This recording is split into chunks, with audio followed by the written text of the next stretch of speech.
perhaps turned you on to women's rights? Very much want to hear those stories and those people who have influenced you. But first, a first.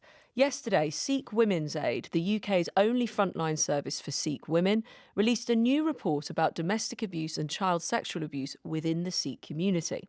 It is the first comprehensive review of this issue in the community, which is over 430,000 strong in Britain.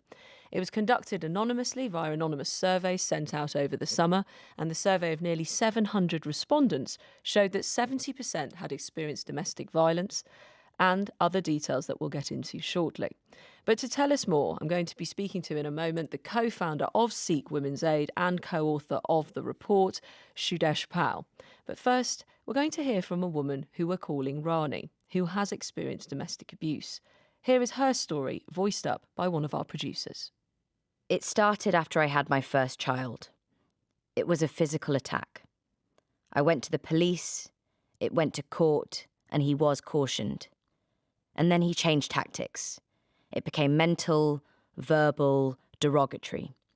I was blind to it because you didn't realise this is also abuse. He tried to stop me from going to work. He didn't like me going to visit my family or friends. Anything I wanted to do, there were always barriers. Then it got worse and worse as his family intervened.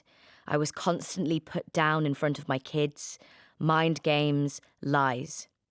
You're fighting to live, you're fighting to be yourself. I didn't realise I was in a constant state of fight or flight, constantly on edge, wondering, what will he say to this? What will he do if I do this? At first I told my mum, but there's a generational thinking, especially in the Asian community, because they experienced the same, and it was the norm back then. Their response is, oh, men do that, but he'll change over time.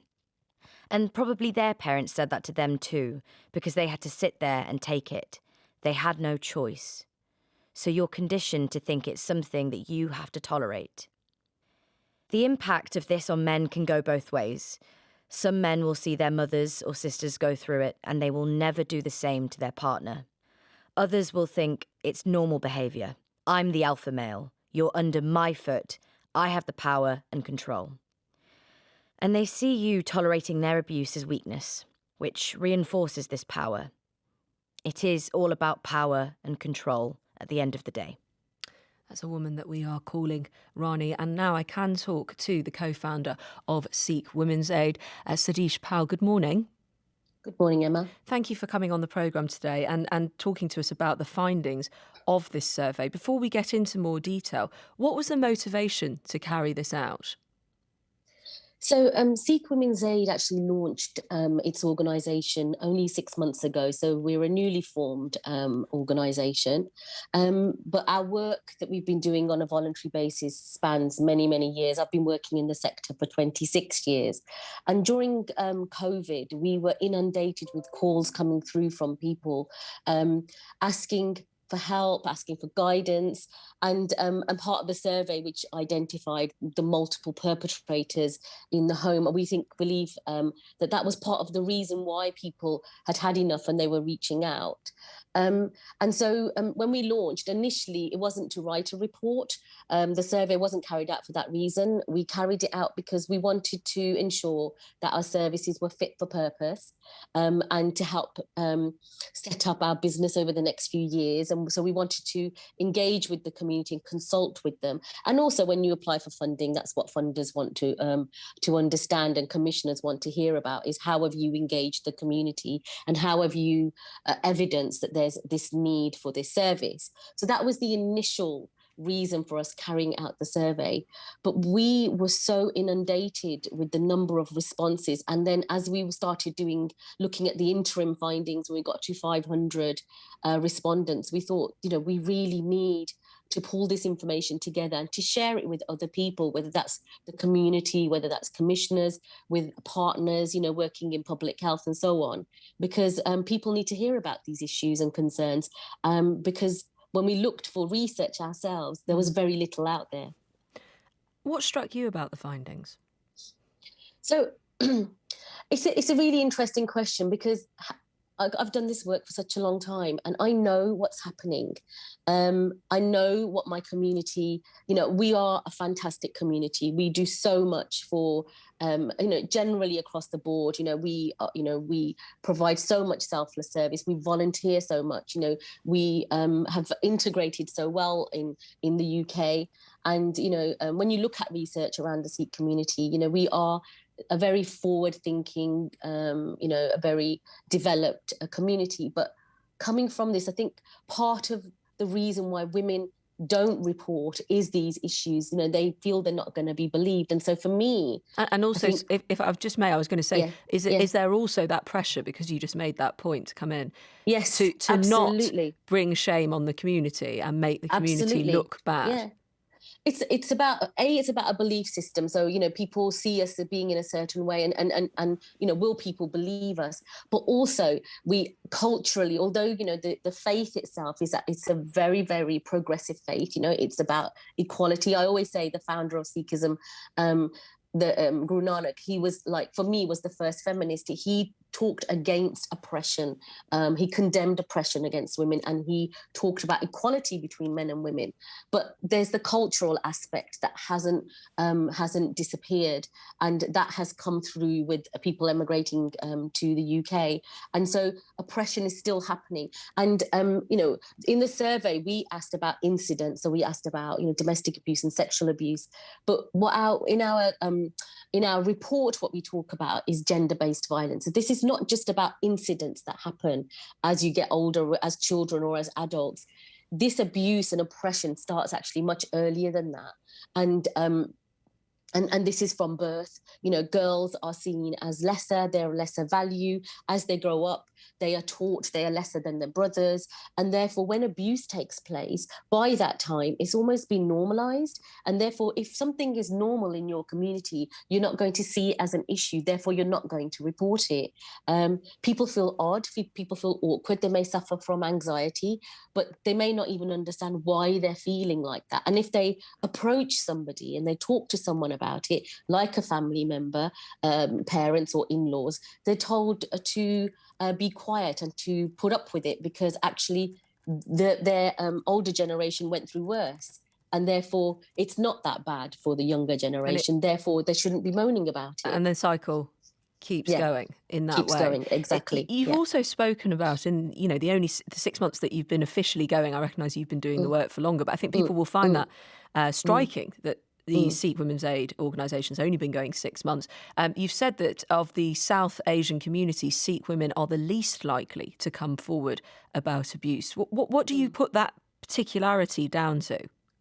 So, again, this is anecdotal for me, because this is a statement that I made because having worked in this environment for such a long time, this is what I saw. And I knew this was happening, but women were not seeking help. And I think it's partly down to the normalization of abuse that's taking place in the home. I think that it's partly to do with women being frightened and scared, not being able to reach out. And when you come from a community which is quite wealthy in some cases, when you look at the British Sikh report, which talks about, the Sikh community paying the most taxes proportionately. We donate more proportionately. We're more likely to own our homes.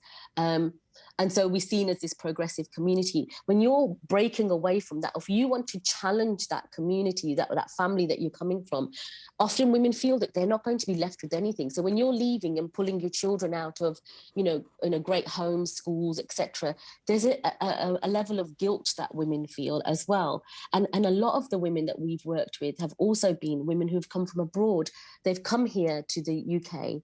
They've married with British citizens, and they don't know the law in this country. They don't know who to contact, and so on. What's been the response in the community? Because obviously, as you say, a great number came forward, but it's still a very small proportion.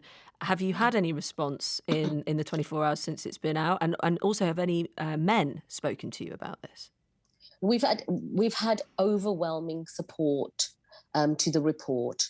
And we've had we had a huge number of men at the conference yesterday, and actually on social media as well. We've had so many people supporting us, and This was actually had the conference where you launched this? launched this. Yeah, we launched the report yesterday at a conference, and we've had overwhelming support from all sectors across the board, from all different communities, and people from our own community. People supported us with the report writing, because we're not report writers, and we didn't originally set out to write the report. So we had a lot of support from people from our own community. But there are small pockets of people who are not happy that we've doing this piece of work, but is a very, very small minority. So it's been really welcome. And actually people, even on social media, have revealed, now they've seen this report or they've heard about this report. Some people victims attended our conference yesterday. And it's given them the courage to speak up. Yes, which often these things do, don't they? It kind of spreads in that way. And, in terms of the report, I should just say, in case anyone thinks I was making a presumption, the majority of the victims are women. Yes, that's correct. Yeah. So we did a breakdown. So there was 14% males. It's still significant with domestic abuse, that is, but still, predominantly female victims are the ones that you are hearing from. But as you say, 14% we must also make note of.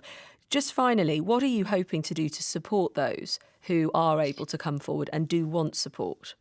Yeah, so we currently have, we've got our helpline, and people are contacting us through there or through our website. We have managed to secure small pots of money. So we are now in the process of recruiting to support part-time support worker and a volunteer coordinator.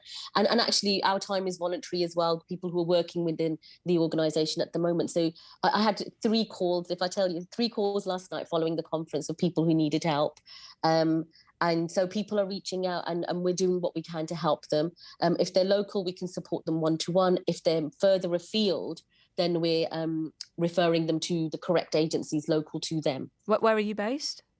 We're in the West Midlands. In the West Midlands, okay. Well, we'll share links on the Women's Hour website to Sikh Women's Aid.